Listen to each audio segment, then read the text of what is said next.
das conquistas. Posso sair, igreja? Amém? Amém. Toma o seu assento em nome de Jesus. Aleluia. E abra comigo a sua Bíblia.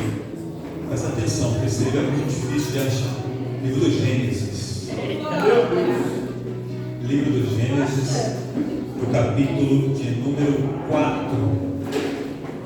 Nós faremos a leitura do verso 25 e do verso de número 26, do capítulo 4 do livro do princípio, livro do Gênesis, o primeiro livro da Bíblia.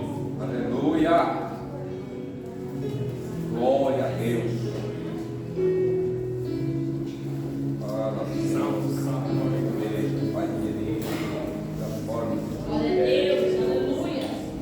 Livro do Gênesis, capítulo de número 4, a partir do verso de número 25. Quem encontrou, dá uma glória a Deus. Glória a Deus. Diz assim a palavra do Senhor. E tornou Adão a conhecer, ou em outras traduções, a se relacionar com sua mulher, e ela gerou um filho, e chamou o seu nome Sete, porque, disse ela, Deus me deu outra semente, ou em outras traduções, outra descendência, em lugar de Abel, porquanto Caim o matou. Verso 26. E Sete mesmo também, e a Sete mesmo também, nasceu um filho, e chamou o seu nome Enos. Então se começou a invocar o nome do Senhor. Glória a Deus. Eu confesso que eu já estou com esboço nessa mensagem há algum tempo, mas eu reluto um pouco em pregar esse texto, porque ele é um texto bastante complexo. Então eu já começo cutucando o irmão do seu lado direito, ele fala assim: presta muita atenção hoje, mas muita atenção mesmo. E esses textos, eles são complexos porque existem muitas linhas teológicas, existem muitos posicionamentos. Então talvez alguém já tenha ouvido alguma outra mensagem, ou talvez já estudou sobre o assunto, ele vai pensar: não, mas eu já ouvi diferente. Eu já ouvi quando alguém pregou, ele pregou de outra forma. Porque em algumas situações aqui, o texto bíblico nos permite algumas possíveis interpretações. Então, de tudo o que eu vi, o que eu li, o que eu orei, o que eu busquei, eu vou compartilhar com vocês algo que tem a ver sobre família, porque hoje é o culto da família, e que, baseado nesse texto, eu tenho certeza que se você abrir o seu ouvido para entender, o seu cérebro, a sua mente para compreender, e o seu coração para receber, você vai sair daqui renovado, fortalecido, abençoado, curado e restaurado por uma palavra que vem do céu para o teu coração. Quem quer ouvir a palavra de Deus? Eu não vou entrar aqui em detalhes com Adão e Eva, mas só para a gente repassar. Depois que Deus cria todo mundo, Ele cria todo o céu, Ele cria os luminares, o sol, as estrelas, a lua, e Deus cria a terra, cria o mar, cria os animais, Ele cria tudo que é da terra e tudo que é do céu.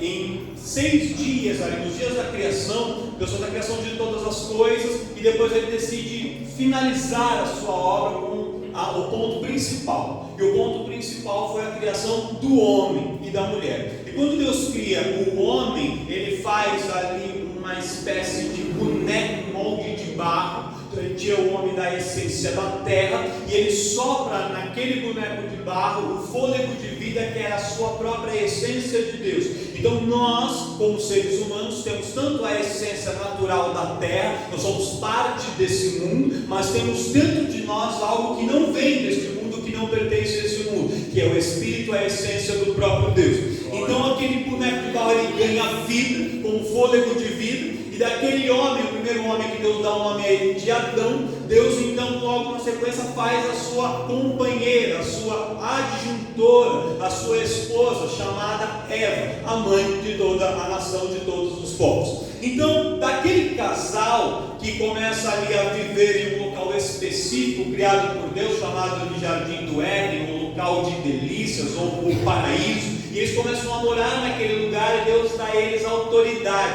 para poder governar sobre aquele lugar, e eles começam a morar ali. Adão vai nomeando os animais, vai nomeando as plantas, e vai criando ali uma rotina de vida. E todos conhecemos a história. Em determinado momento, Satanás, o adversário do homem, e o adversário principalmente de Deus, ele entrando ali em uma serpente, incorporando em uma serpente, ele com uma conversa, com a sua argumentação, ele acaba persuadindo Eva a provar de um fruto que Deus havia dito para que ela não provasse. Deus deixou para que eles usassem, usufruíssem do jardim, mas impôs um limite, e Satanás fez com que Eva cobiçasse ou desejasse exatamente extrapolar o limite daquilo que Deus havia determinado para ela. Então Eva, caindo naquela conversa, ela vai prova daquele fruto, e não somente come, mas lá também para que Adão comesse do mesmo fruto. Adão come também do fruto, e aí os dois então caem em pecado. Por quê? Porque desobedeceram a Deus. Quando eles desobedecem a Deus,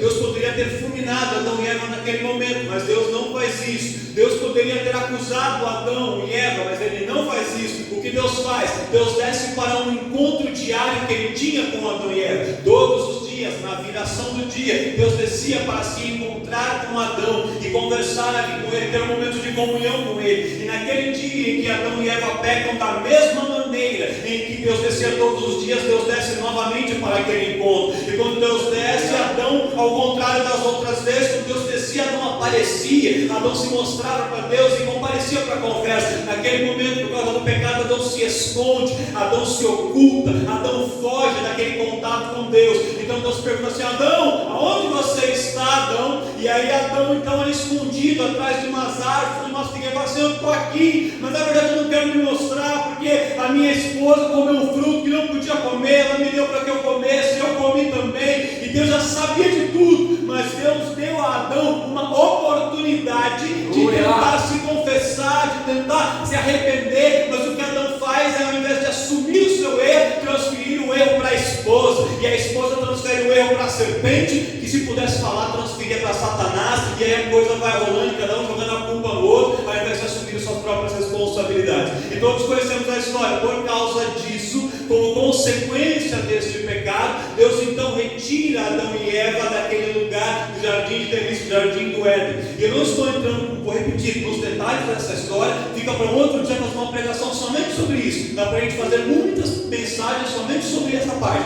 Estou apenas pincelando para a gente entender o que aconteceu. Talvez alguém que não tenha tanto conhecimento vai ouvir pela primeira vez, talvez alguém que já ouviu vai só para relembrar. E aí, quando eles são expulsos do jardim do Éden, eles começam a seguir uma vida diferente do que eles tinham antes. Porque se a vida dentro do jardim do Éden era uma vida muito mais simples, era uma vida muito mais fácil, uma vida de usufruir daquilo que Deus tinha dado, fora do jardim era uma vida de construção, era uma vida de você ter que fazer as coisas. E um exemplo claro é que no momento em que Adão queria conversar com Deus, Deus descia todas as vezes na direção do dia, eles se encontravam e conversavam. Quando eles saem do jardim, esses encontros não acontecem mais todos os dias. Quando Adão queria falar com Deus, ele tinha que fazer um ritual de um culto e construir um altar para poder ali invocar a presença do Senhor, pedir para que Deus descesse. Era o início, o começo da oração. Como a gente faz quando a gente quer que Deus venha descer ao nosso encontro, Deus fale conosco, a gente vai buscar. Antes não era necessário, era simples, era contínuo, era todos os dias, mas depois que eles saem do jardim por causa da desobediência, essa comunhão que era tão frequente, ela deixa de ser tão frequente, ela deixa de ser tão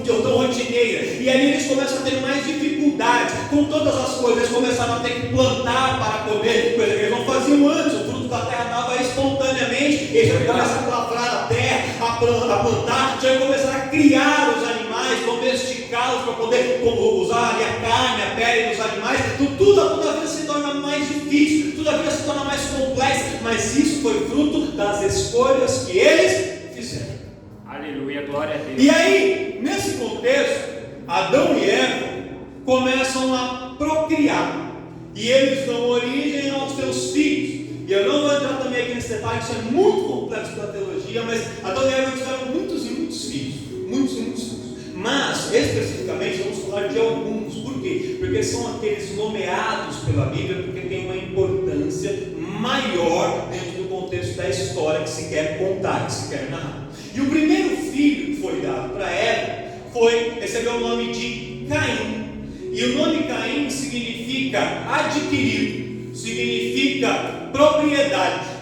E a tradição nos conta que quando Eva ela gera Caim, ela dá luz a Caim, ela fala assim: eu gerei um varão, Deus me fez gerar um varão.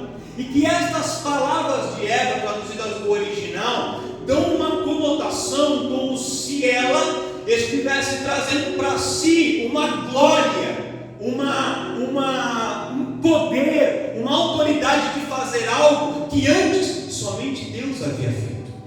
Porque vamos lembrar, Adão e Eva foram criados por quem? Deus. Ninguém havia gerado uma outra pessoa. A primeira pessoa, o primeiro ser humano a ser gerado por outro ser humano foi Caim, gerado a partir de Eva. Então, quando Eva faz aquele ato de dar a luz a um filho, é como se Eva se sentisse um pouco parecido com Deus. Vai entender? E aí ela gera aquele varão. E Eva entendeu desde o início que, pela lógica de Deus, o homem era o cabeça e ela, como mulher, era a ajudadora. E quando Eva dá a luz a um filho varão, e aquele filho dependia dela, era como se ela, como mulher que havia sido, entre aspas, criada para ser apenas a ajudadora, agora estava no controle de uma vida e aquele filho deveria servi-la. E ela estava invertendo os papéis. Então, a situação aqui é muito complexa. Mas quando Eva ela gera este menino, este moço chamado Caim, e ela dá a ele este nome, adquirir, era como se aquele menino fosse propriedade, pertencesse a ela. E ela lança sobre aquele menino muitas expectativas. Ela coloca sobre ele uma expectativa de que ele fosse alguém muito especial, muito diferente. E não vamos nos esquecer que depois do pecado, eu não mencionei isso, mas vou mencionar agora.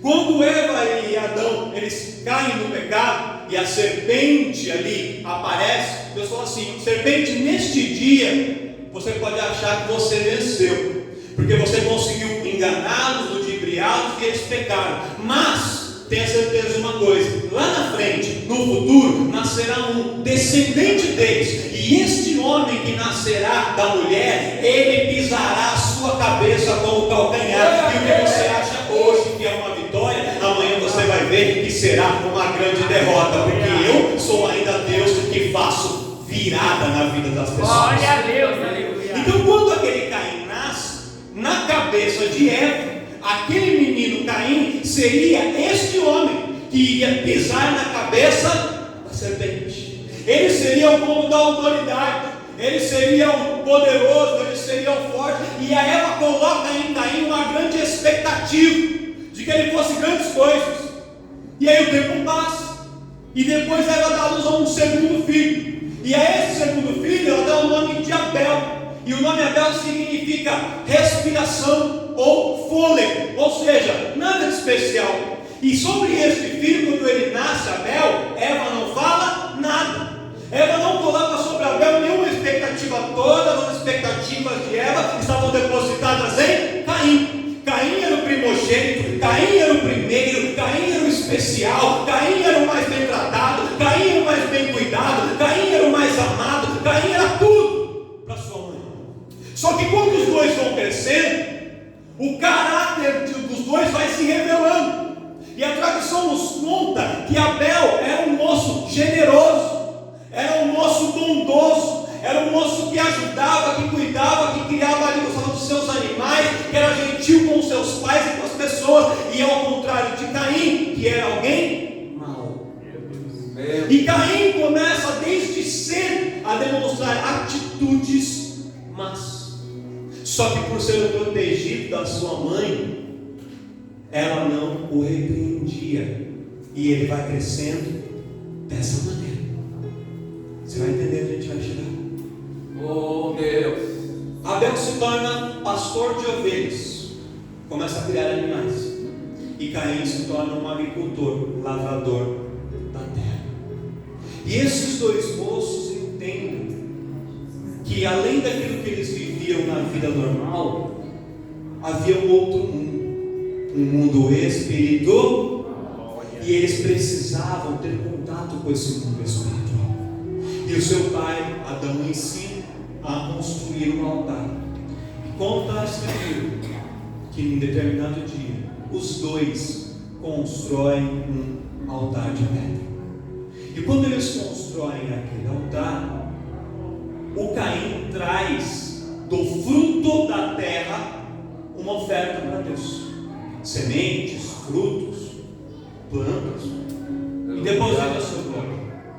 E diz o escritor bíblico que Abel, ele olha para o seu rebanho de ovelhas, e do rebanho de ovelhas que Abel tinha, ele seleciona o primogênito das suas ovelhas, da primeira cria, a ovelha perfeita e de maior valor, a ovelha mais especial. E é essa ovelha que ele traz, e ele sacrifica essa ovelha sobre o altar, entregando aquela ovelha ao Senhor. Aleluia, glória a Deus. E aí, o escritor bíblico diz assim: que Deus olha para a oferta de Abel e olha para a oferta de Caim, e que Deus aprova, que Deus recebe, que Deus aceita Abel e a sua oferta, e Deus rejeita Caim e a sua oferta. Aleluia. E quando isso acontece, a Bíblia nos diz que Caim fica irado, que Caim fica revoltado, e que a sua expressão muda, o seu semblante fica descaído, ele fica triste, fica irado, a sua expressão já demonstra o seu estado de espírito. Por quê? Porque naquele momento Caim passa por um processo de rejeição, e Caim não estava acostumado a ser rejeitado. Caim estava acostumado por sua vida toda a ser o primeiro, a ser o protegido, a ser o privilegiado. Só que o fato da mãe dele preferi-lo, o fato das pessoas acharem que ele era especial, não quer dizer que Deus achava a mesma coisa sobre ele. Glória a Deus. Pastor, não estou entendendo, você vai entender agora. Tem pessoas aqui dentro que talvez no meio da sua casa, da sua família, nunca foi o filho especial, nunca foi a filha privilegiada, nunca foi aquele ou aquela que todos olharem e apostaram que seria grande coisa. Mas não é porque as pessoas te desprezaram, não é porque o pai ou a mãe abandonou, não é porque no seu emprego você não é valorizado, não é porque na sua família as pessoas não te dão valor, que Deus se enxerga da mesma maneira. Muitos que são desprezados pelos homens são acolhidos, recebidos, aceitos por Deus, porque o Senhor é aquele que aceita aquele que foi rejeitado ou rejeitado. Olha para o irmão do seu lado, meu irmão, e fala assim: não se preocupe com a rejeição dos homens. Há um Deus que te aceita, há um Deus que te recebe, há um Deus que te contempla.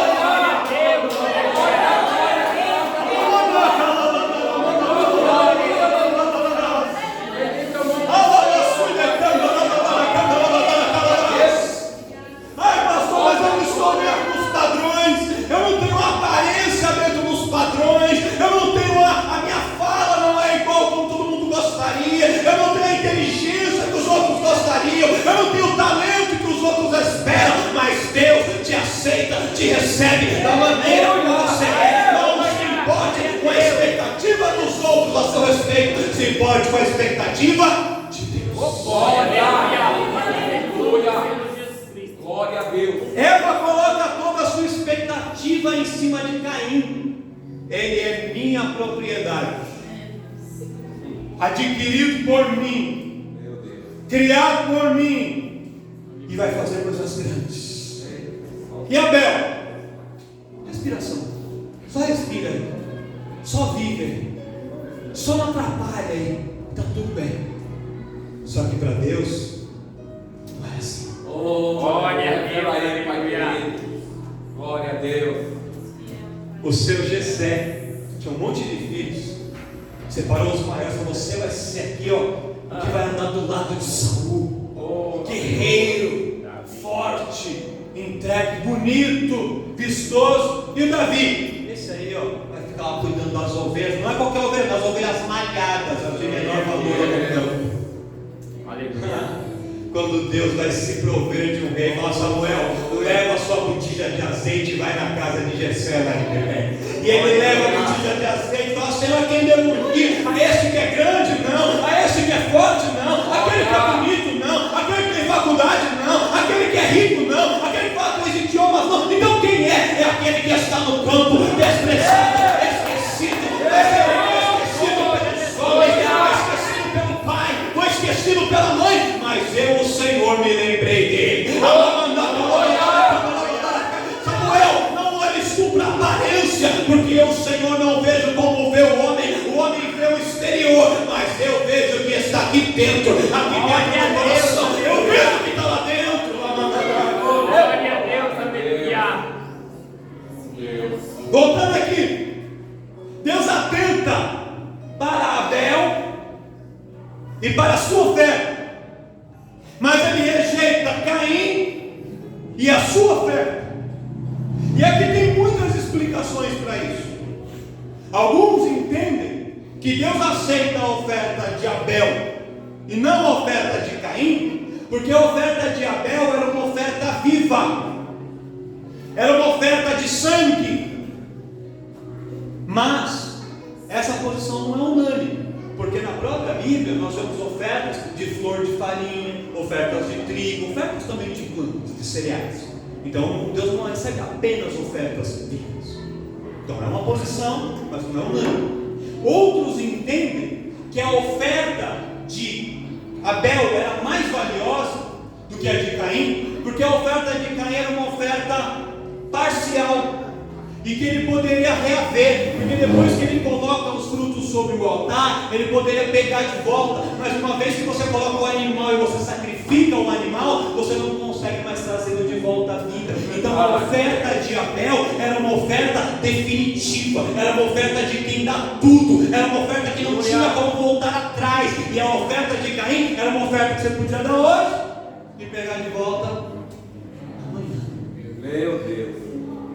Outros entendem que a oferta de Caim ela era menor ou menos importante do que a oferta de Abel, porque quando o Senhor ele olha para Abel e ele olha para Caim, e os dois tinham escolhido a sua profissão, tinham escolhido um motivo para seguir as suas vidas, mas o fato de um ser agricultor não fazia com que necessariamente ele tivesse que ofertar daquilo que era o fruto do seu trabalho. Ele poderia, com os grãos, como seria, comprar um animal e ofertar, mas Caim quis ir pelo caminho mais fácil. Era aquilo que já estava na mão, já estava fácil. Então vai pegar isso aí. Meu Deus. E tem uma última linha que entende, que fala aqui no texto, que Caim pega do fruto da terra, qualquer fruto, e que Abel seleciona o primogênito. A oferta de Abel foi uma oferta escolhida, foi uma oferta selecionada. Abel deu o melhor e Caim deu qualquer coisa. Meu Deus. Olha para o seu irmão e fala assim: o que você tem dado para Deus? Tem dado para Deus. O melhor ou qualquer coisa? Vem aí. Eita Deus. Nos ensina, Senhor. Glória a Deus, aleluia, glória. O fato é que Deus recebe a oferta de Abel e o sacrifício de Abel, e recebe Abel, e Deus rejeita Caim e a oferta de Caim. E aí, irmãos, quando Caim fica irado, ele começa no seu coração e na sua mente a projetar uma vingança. Só que Caim não podia se vingar de Deus. Como é que ele ia ferir Deus? Então o que ele faz? Ele atinge aquele que era precioso e importante para Deus. Quando o diabo atinge você, quando o diabo persegue você, porque na verdade ele queria atingir, sabe quem? Deus. Como ele não consegue atingir a Deus, ele tenta tocar naquele e naquela que são importantes e valiosos, especiais para Deus. Meu Deus. E é por isso que Deus fala: aquele que tocar em você, toca na menina dos meus olhos. Aleluia. Você pode achar que você não tem valor nenhum, que você é só um qualquer, uma qualquer, que você não é nada importante, mas para Deus você é muito especial. Oh, glória! O nosso adversário, você também é muito importante, e é por isso que ele se levanta tanto contra a sua vida, contra a sua casa, contra a sua família. E aí, ele arquiteta um plano, e ele convida o irmão dele, Abel. Caim convida o irmão Abel, para os dois irem para o campo. E aí os dois vão para o campo, e quando chega lá, o texto nos dá a entender que eles começam como uma discussão, como um debate. E a tradição diz que nessa conversa, o Caim confronta Abel e fala assim: diz a verdade, você só fez aquilo para se aparecer, não foi?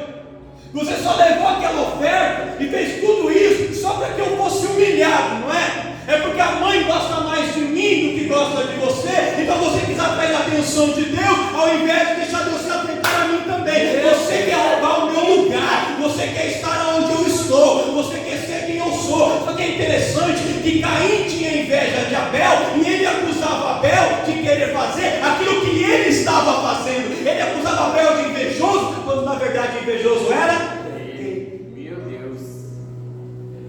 E aí, no meio dessa conversa, Abel responde assim, segundo a tradição: Caim, se você está tão sentido, por que você não faz da mesma maneira como eu faço? Faça igual eu faço, e você vai ser aceito por Deus, assim como eu fui. Oh, glória! Aleluia! E essas palavras irritam ainda mais a Caim, porque era como se ele se colocasse numa posição superior. Abel está em posição superior a ele, e ele pega uma pedra, a mesma pedra que havia sido usada para construir o altar. Uma daquelas pedras, ele fere o irmão Abel e mata Abel.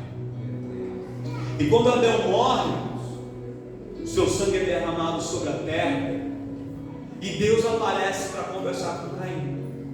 Deus pergunta assim: Caim, aonde está o seu irmão Abel? E Caim fala assim para Deus: por acaso sou eu guarda do meu irmão? Por acaso sou eu responsável pelo meu irmão? Meu Deus. Procura o Senhor aí, vê onde ele está. O Senhor não sabe tudo? O que eu tenho a ver com isso? Meu irmão é problema dele, eu sei da minha vida, eu sei das minhas coisas.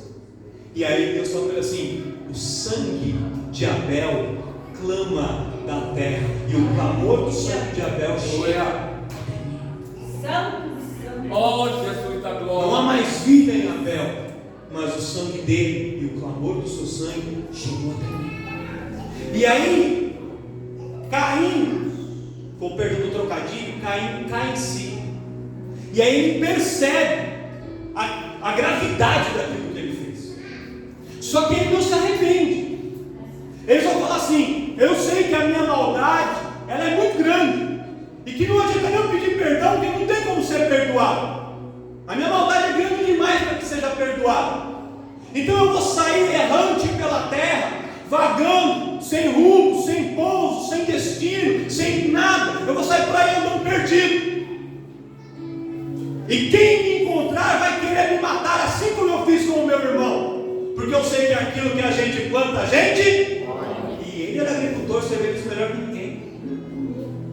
E aí o que Deus faz? Deus coloca em Caim uma marca. Nós vamos saber o que é essa marca.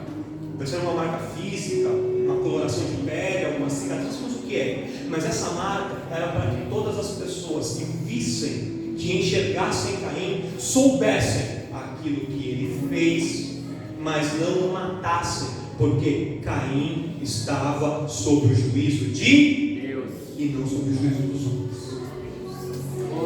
E aí Caim sai pela terra, e ele se casa e começa a ter vários filhos. E a Bíblia é interessante que ela narra a descendência de Caim, e ela vai falando sobre os filhos que Caim tem. São vários. E dentre os filhos que Caim tem, não só diz os nomes deles, no capítulo 4, como diz a profissão dos filhos dele. E é interessante, pastor Inácio, que um dos filhos de Caim, ele se tornou especialista em construir e manipular instrumentos musicais. Outro dos filhos de Caim se torna especialista em pecuária, em criação de animais. Outro dos filhos de Caim se torna especialista em siderurgia, metalurgia, em dominar como fazer ferramentas com ferro, com cobre e manipular os metais. Eles são os pais da agricultura, da pecuária, da tecnologia, do entretenimento e tudo isso. Só que todos os filhos de Caim fizeram grandes coisas aqui na terra. Toda a descendência de Caim deixou um legado muito grande de coisas terrenas, mas nenhum deles teve mais nenhum contato com Deus. E aí parece que a história é trágica, vai acabar assim. Mas não se esqueça que Deus havia feito uma promessa. Aleluia. Abel havia morrido, mas a promessa de Deus não morre. Aleluia, glória a Deus. E aí Deus faz com que Adão e Eva, em relação, que nós lemos, vou chegar agora na palavra que nós lemos, eles têm um novo filho, e dão a esse filho o nome de Sete, que significa o escolhido, o nomeado, o determinado. E este moço chamado Sete, filho de Adão e Eva, irmão de Caim e do falecido Abel, ele dá origem a um outro filho, um outro menino, que dá o seu nome de Enos. E Enos significa somente ser humano, homem mortal, homem vivente, só isso. Ele já é um ser humano. E a Bíblia diz, texto nós lemos, que depois que Enos nasce, começa-se novamente a invocar o nome do Glória a Deus. Glória a Deus. Pastor, entendi a história, mas não entendi o que isso tem a ver comigo. Você vai entender agora. Revela a Deus. Em um capítulo, quando você olha só o capítulo 4 de Gênesis, você vê uma história que começa com uma desgraça. Nasce um menino, uma mãe que prefere um filho do que outro filho, um irmão que por inveja, por ciúme, por ganância, mata o seu irmão, rompe relações com Deus, dá origem a um monte de outros filhos que não seguem o caminho, não andam na presença do Senhor, uma família que se divide, que se separa, e a parte que se separa para cá, se afasta completamente de Deus, e parece que a história vai terminar assim, parece uma história de desastre, uma história trágica, mas lá no final da história, ou quando parecia que a história ia terminar, ao invés de ter um ponto final do diabo, Deus coloca uma vírgula e fala assim, mas quando parecia que tudo estava perdido, nasceu Enos, e quando parecia que ninguém mais se lembrava de Deus, só estavam preocupados com a pecuária, com o entretenimento, com a tecnologia, nasceu um que voltou a invocar o nome do Senhor. E essa parecia que estava perdida, ela foi retomada. E eu quero profetizar aqui para as famílias que estão aqui, porque talvez a história da sua família tenha sido um capítulo 4, uma história de tragédia, uma história de divórcio, uma história de separação, uma história de pessoas envolvidas com droga,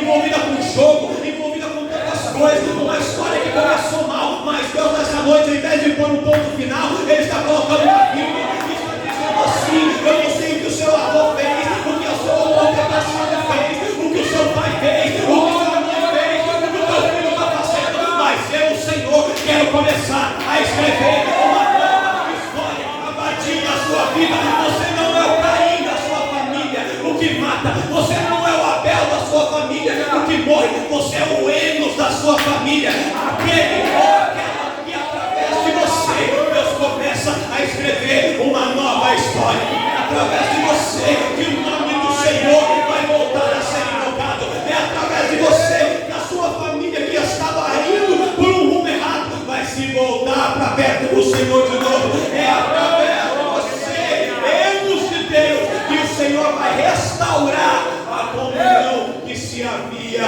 perdido. Aleluia, glória a Deus.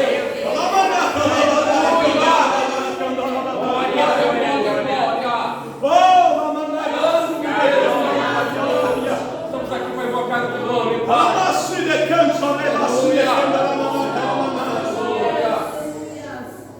Deus está quebrando sentenças, maldições contra famílias aqui nesta noite. Glória a Deus, aleluia.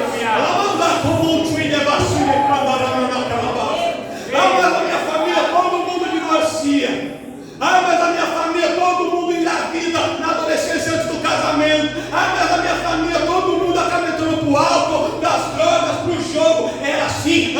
de Enos nascer, antes de você começar a história, e você é o ponto de virada da sua família, você é o ponto de virada da história. Eu, pastor, quem sou eu sou só um homem, eu sou só uma mulher. Exatamente, Enos era apenas um homem, era apenas ser humano, mas ele, nas mãos de Deus, começou a buscar, a orar, a jejuar, a invocar o nome do Senhor. E quando ele invocou o nome do Senhor, houve mudança na história daquela família.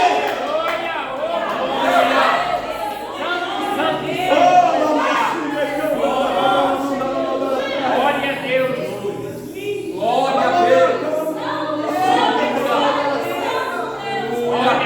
Você quer ser um agente de mudança na história da sua família, irmão? Glória a Deus. Começa a construir o seu altar também. Glória a Ai, Deus. pastor, mas é difícil. No jardim era fácil. Deus descia todo dia um ponto. Depois ficou difícil. Tem que construir o altar. E tem que ter sacrifício. Aleluia. Tem que ter sacrifício. Glória. A vida com Deus não é simples, irmãos. Exige sacrifício.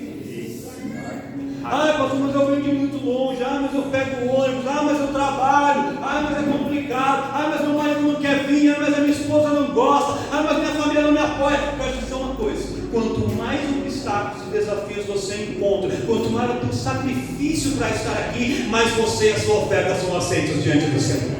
Glória a Deus. Glória a Deus.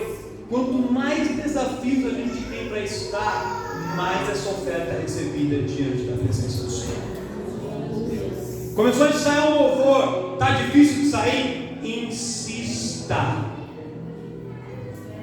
Ah, mas o outro ensaiava um dia e pegava, você já estou há 10 dias, ensaia 20, ensaia 30. Ah, mas é muito sacrifício. É assim mesmo, quando você subir no altar e oferecer essa oferta, você vai ver como Deus vai receber você em sua oferta. Glória a Deus. Aleluia. Ah, mas eu vim para oração, mas eu estou cansado, mas eu estou enfermo, ah, mas eu não estou bem, mas eu estou na minha casa, como é que eu vou orar para alguém nessas condições? Quando você subir no altar e oferecer a sua oferta ao Senhor com um sacrifício maior, quanto maior é o sacrifício, mais Deus recebe as nossas ofertas. Glória a Deus. É uma questão de oferecer a Deus aquilo que nós temos de.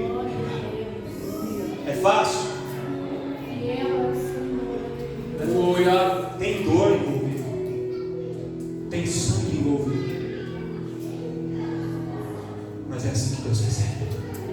Glória a Deus. Glória a Deus. Quando eu dava essa palavra, Deus, Ele dizia sobre o meu coração: fala para minha igreja que a partir de cada um deles, de cada uma delas que está aqui, eu vou escrever uma nova história para as expectativas. Deus está quebrando ciclos de maldição em outras famílias aqui apresentadas. Glória a Deus. Não, mas na minha família todo mundo pega câncer, mas na minha família todo mundo tem diabetes, mas na minha família todo mundo tem algum tipo de demência, algum problema mental. Tinha. A partir de você, Deus começa um ponto de virada na história. Aleluia. Deus começa um ponto de virada através de você. Seu nome agora é Enos.